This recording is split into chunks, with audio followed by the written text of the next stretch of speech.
só que gracinha! Páscoa de 2026. No Palácio da Alvorada, a primeira-dama Janja prepara um banquete de paca, chique, 2 dias no tempero, e o Lula elogia. Diz que o prato foi divino. Na verdade, ele disse isso aqui com todas as letras.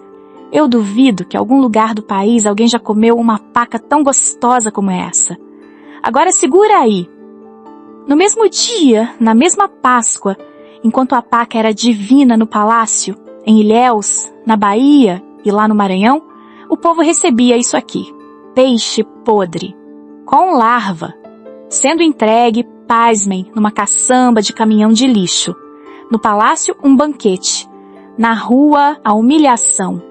A pergunta que não quer calar é: o que a grande mídia e o sistema estão fazendo para que você não veja essa verdade? Por que isso não virou o maior escândalo do ano? No palácio, o banquete. Na rua, a humilhação. E a pergunta que ficou no ar foi: por que isso não virou o maior escândalo do ano? O que o sistema fez para que você não visse essa verdade? A resposta é simples e nojenta. Para que você não visse a cena do rei comendo paca, rindo da sua cara, enquanto o povo recebia peixe podre, a grande mídia, a militância de crachá, preparou um espetáculo de distração. E olha só que mágica! De repente, no meio da semana, quando o cheiro do peixe estragado ainda estava no ar, a jornalista Andréa Sadi e sua turma na TV, com aquela cara séria de quem está revelando a maior bomba do século, decidem que a pauta mais urgente do Brasil é o senador Flávio Bolsonaro, de novo, com a mesmíssima história requentada da rachadinha. Que gracinha, né? Olha que coincidência jornalística impressionante. Justo no momento em que a hipocrisia do chefe deles fica escancarada, a grande preocupação vira um caso antigo contra o filho do principal adversário político. Isso não é jornalismo, meu amigo. Isso é uma operação política. Uma operação de abafa, calculada, para criar uma cortina de fumaça e desviar a sua raiva. É o desespero da militância que precisa a qualquer custo salvar a reputação do Lula. Como eles não têm mais o que inventar, não tem nenhuma acusação real contra os oponentes, eles vão no arquivo morto, desenterram um defunto e tentam fazer você acreditar que ele está vivo. Eles acham que o brasileiro é otário. Mas sabe qual é o problema dessa tática de desespero? A mentira deles é fraca, é frágil. E agora a gente vai pegar essa cortina de fumaça que eles levantaram e vai botar fogo nela. Continue aqui comigo para você ver, com fatos, como essa grande reportagem não passa de uma piada. Então vamos botar fogo nessa cortina de fumaça. Enquanto a militância de crachá na TV grita histericamente sobre o caso da rachadinha, existe um documento, um fato, que eles nunca te mostram. A decisão final do Tribunal de Justiça do Rio de Janeiro, o TJRJ, de maio de 2022. E sabe o que essa decisão diz? Ela arquivou o caso. Fim. Acabou. O crime que eles te vendem todo santo dia simplesmente não existe mais perante a lei. É um fantasma. Uma mentira requentada para te enganar. E não pense que foi um detalhezinho técnico, uma brecha na lei. Foi muito pior para eles. O caso foi arquivado porque as cortes superiores, o STJ e o próprio STF, anularam todas as provas. Eles disseram com todas as letras que as provas foram obtidas de forma irregular, ilegal. O lixo que eles usaram para montar a acusação foi jogado fora pelos próprios tribunais. Para tudo, presta atenção aqui, meu amigo, STJ, STF, TJ, eu sei, essa sopa de letrinhas dá sono, mas é exatamente aqui que eles perdem e a gente ganha. É aqui que o castelo de cartas da narrativa deles desaba. O que eu acabei de te falar não é um detalhe técnico, é a bala de prata que você vai usar para calar a boca de qualquer militante desesperado. É a prova documental de que eles mentem na sua cara. E tem mais, para garantir que o defunto não levantasse do caixão, Depois do arquivamento em 2022, o Ministério Público do Rio, essa gente que adora uma perseguição, ainda tentou ressuscitar o caso. E o que aconteceu? Em 2025 e de novo em 2026, o ministro Gilmar Mendes, lá do STF, negou os recursos. Ele bateu o martelo final. Acabou em definitivo. Então vamos recapitular a verdade que a mídia esconde. Não existe crime, não existem provas válidas e o caso está morto e enterrado por decisão das mais altas cortes do país. A grande reportagem deles sobre um processo que não existe. Flávio Bolsonaro não é o criminoso. Ele é a vítima de uma perseguição política que usa um caso natimorto como arma de distração. Pronto, a farsa foi exposta. Mas agora vem a pergunta de R$1 milhão. Por quê? Por que ressuscitar esse fantasma bem agora? Se você acha que entendeu a história só sabendo que o caso foi arquivado, você não entendeu nada. O verdadeiro escândalo não é a acusação que eles fazem, é o crime que eles estão tentando esconder. Então, vamos lá. Qual era o crime tão grave que a cortina de fumaça do caso Flávio Bolsonaro precisava esconder? O crime, meu amigo, é a própria realidade do Brasil. A realidade que eles não querem que você veja, a miséria que eles criam e depois tentam esconder com propaganda barata. Para entender a jogada, a gente precisa voltar um pouco. Anote a data, julho de 2025. O governo Lula, com toda a pompa, sobe no palanque e anuncia, com a ajuda da imprensa bániga: o Brasil saiu do mapa da fome da ONU. Que gracinha, né? Fizeram uma festa. Usaram um relatório da Organização das Nações Unidas para a Alimentação e a Agricultura, a tal da FAO, para dizer que a missão estava cumprida. A mensagem repetida à exaustão em todos os jornais era uma só: a fome acabou. Uma vitória das políticas públicas do governo. Uma mentira oficial, blindada, selada com o carimbo da ONU e entregue para você como se fosse a mais pura verdade. Eles criaram a própria realidade no papel. O Lula diz que a fome acabou. A ONU diz que a fome acabou. A imprensa de crachá jura que a fome acabou. Mas, e a realidade? E as imagens? Porque na Páscoa de 2026, esta era a realidade do povo brasileiro. E nos próximos segundos, eu vou te mostrar a filmagem que o governo reza todos os dias, para que você nunca veja. Ilhéus, Bahia. Semana Santa. A tradição é peixe na mesa. As pessoas formam fila de madrugada, antes mesmo do sol nascer, na esperança de levar algo digno para a família. Mas quando o presente do governo chega, o cheiro vem primeiro. Um cheiro azedo, forte, o cheiro de coisa podre. E quando você olha de perto, você vê larvas brancas se contorcendo no peixe que era para alimentar uma criança, um idoso. Isso não é comida, isso é lixo biológico.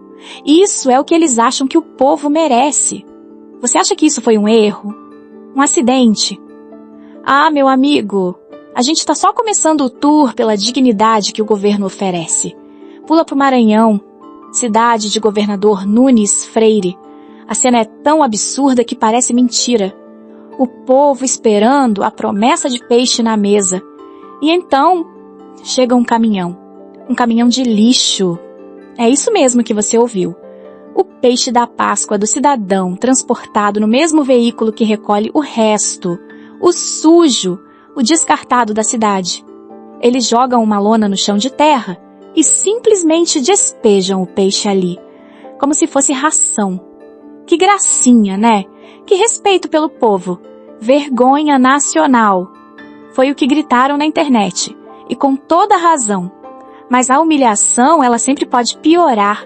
O sistema sempre arruma um jeito de te chutar quando você já está no chão. Em Fortaleza, no Ceará, a cena finaliza o quadro da degradação. As filas eram para receber o quê? Sobras, restos, cabeças e carcaças de peixe, o esqueleto, a carcaça que a elite joga fora. Era essa a dádiva do poder público para os mais pobres. a imagem de uma senhora segurando só a espinha de um peixe, enquanto a TV noticiava o fim da fome. Isso, meu caro, é o retrato do Brasil de 2026. Larvas na Bahia, caminhão de lixo no Maranhão, ossos de peixe no Ceará. Isso não é o fim da fome. Isso é tortura. É humilhação pública. É o sistema cuspindo na cara do trabalhador e dizendo: tome aqui sua esmola, coma o nosso lixo e fique quieto. A pergunta que não quer calar é: enquanto o povo disputava peixe podre com larva no chão, qual era o cardápio lá no palácio? Enquanto uma mãe escolhia entre dar comida com verme para o filho ou deixar ele com fome, o que será que tinha na mesa farta do Lula e da Janja? Enquanto isso, a quilômetros de distância de toda aquela humilhação, daquela miséria, daquele cheiro de peixe podre, em outro Brasil, o Brasil que importa, uma outra realidade se desenrolava. Dentro dos muros do Palácio da Alvorada, o clima era de festa. Era domingo de Páscoa, 5 de abril de 2026. E a primeira-dama Janja, orgulhosa, foi para as redes sociais mostrar o cardápio. Lembra da pergunta? O que tinha na mesa farta deles? Bom, senta aí que a chefe Janja vai te ensinar. Não era peixe estragado, não. O prato do dia, o banquete presidencial, era paca. Sim, paca. E não era uma paca qualquer. Ah, não. A primeira-dama fez questão de detalhar o preparo, num tom quase de programa de culinária de luxo. A carne, segundo ela, ficou marinando por 2 dias inteiros. Repete comigo. 2 dias. A carne do poderoso ficou descansando, pegando gosto, com bastante alho, tempero verde e ervas. E tudo para ficar bem macia, bem saborosa. Que gracinha, né? O cuidado, o carinho. Dá para imaginar a cena? A cozinha impecável, o cheiro das ervas frescas, enquanto o resto do país disputava carcaça no chão. Mas a cereja do bolo, o deboche final, veio depois. Veio na voz do próprio presidente. Depois de se deliciar com o banquete, Lula, o pai dos pobres, olhou para a câmera e soltou a pérola. E aqui eu preciso citar as palavras exatas dele, porque nem eu conseguiria inventar algo tão nojento. Ele disse, abre aspas, eu duvido que em algum lugar do país alguém já comeu uma paca tão gostosa como essa paca que eu comi hoje. Divina! A paca era divina. Ele duvidava que alguém no Brasil, o mesmo Brasil do peixe com larva, pudesse comer algo tão bom. O contraste não é só grande, ele é uma agressão. É um escárnio, é o sistema rindo na nossa cara. Mas, calma, respira fundo, porque a história fica pior. Você talvez esteja aí, com nojo, com raiva dessa hipocrisia, e você está certo, mas e se eu te disser que isso aqui, esse banquete, não foi só um ato de deboche? E se eu te disser que não estamos falando só de uma falha moral, mas de um crime? É isso mesmo que você ouviu. Um crime. Eles não só riram da fome do povo, eles possivelmente cometeram um crime federal para ter o seu almoço de Páscoa. E eu não vou te dar a minha opinião. No próximo trecho eu vou te mostrar a lei que eles rasgaram, e você vai entender a verdadeira gravidade do que aconteceu naquele palácio.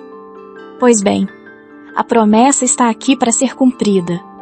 Eu disse que ia te mostrar a lei que eles rasgaram, e aqui está ela. Anotem aí, para esfregar na cara de qualquer um que ousar duvidar. O nome da arma do crime é Lei de Crimes Ambientais, número 9.605, do ano de 1998. E o que nos interessa nela é o seu artigo 29.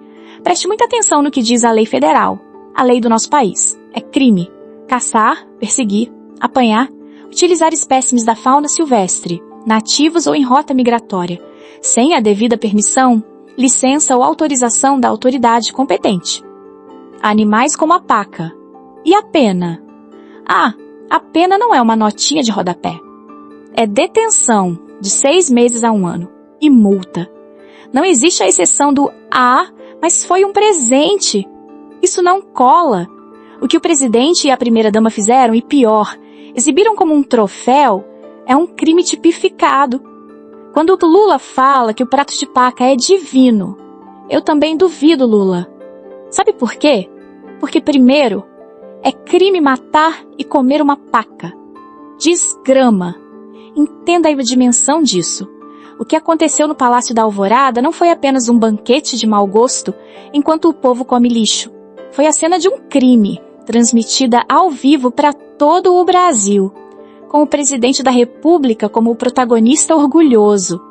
E enquanto o casal presidencial comete crimes ambientais no palácio, rindo da sua cara, quem a grande mídia e o sistema decidem perseguir sem trégua? O filho do Bolsonaro, claro. Mas essa perseguição, esse método de tentar eliminar um adversário, ele te lembra alguma coisa? Vocês se lembram de 2018? Lembram da faca que tentou calar o pai dele para sempre? O que estamos vendo agora com o filho não é só perseguição política. É a continuação daquela mesma violência, mas com outras armas. E é sobre essa guerra que nós vamos falar agora. Essa guerra, com outras armas, é exatamente isso. Porque em 2018, eles tentaram com a faca. Lá em Juiz de Fora, um militante do PSOL, Adélio Bispo, enfiou uma lâmina no abdômen do então candidato Jair Bolsonaro, perfurou o intestino, fez ele perder 40% do sangue do corpo. Foi uma tentativa de assassinato ao vivo na frente de todo mundo para tirar da eleição o homem que eles não conseguiam vencer no voto. Eles falharam. O homem sobreviveu, virou presidente. Mas o ódio da esquerda que não aceita ser contrariada, que não aceita a derrota, esse ódio nunca foi embora. Ele só mudou de tática. Como eles não podem mais usar a faca, agora eles usam essa caneta dos seus amigos nos tribunais e as câmeras dos seus aliados na mídia para tentar assassinar a reputação do filho dele. É a mesmíssima coisa. A facada do Adélio e a perseguição ao Flávio vêm do mesmo lugar podre. A incapacidade de aceitar a vontade do povo brasileiro. Agora todas as peças se encaixam, não é? Toda essa palhaçada midiática em cima de um caso arquivado contra o Flávio Bolsonaro. Era só isso. Uma cortina de fumaça, uma farsa grotesca, para desviar o seu olhar, para você não ver o crime da paca, para você não ver a humilhação do peixe podre, para você não ver a hipocrisia de um governo que banqueteia no luxo, enquanto o povo sofre. Então o veredito está dado. O veredito é simples e é claro. De um lado você tem um homem, Flávio Bolsonaro, caçado implacavelmente pela mídia e pelo sistema com base em absolutamente nada. Um caso que já foi para o lixo. Um homem que está completamente limpo. E do outro lado você tem o Lula. Sobre o Flávio Bolsonaro, não há nada. Sobre o Lula, olha, honestamente, não teríamos tempo, nem bateria de celular para listar tudo aqui. Acabou a conversa. O jogo tá claro demais. Mas saber disso tudo é só o começo. O veredito tá na mesa. A verdade foi exposta. A pergunta que fica é, e agora?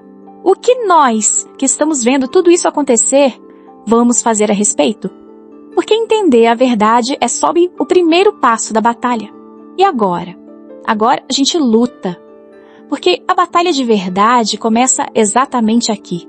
Não é mais sobre o que eles vão fazer. É sobre o que nós vamos fazer. Toda essa revolta que você está sentindo aí dentro, essa indignação com o banquete criminoso, com a perseguição descarada, ela é real. E ela é justa. Olhe para o lado. Você não está sozinho nessa trincheira. Milhões de brasileiros decentes estão vendo exatamente a mesma coisa que você. O sistema quer que você se sinta isolado, impotente.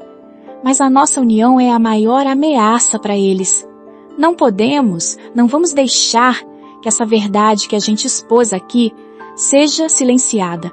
Chegou a hora de transformar essa raiva em ação. Agora é com você. O que é mais revoltante? A perseguição da mídia ou o banquete criminoso do presidente enquanto o povo sofre? Deixe sua opinião aqui nos comentários e compartilhe este vídeo para que mais brasileiros acordem. Seja a voz que quebra o monopólio da narrativa deles.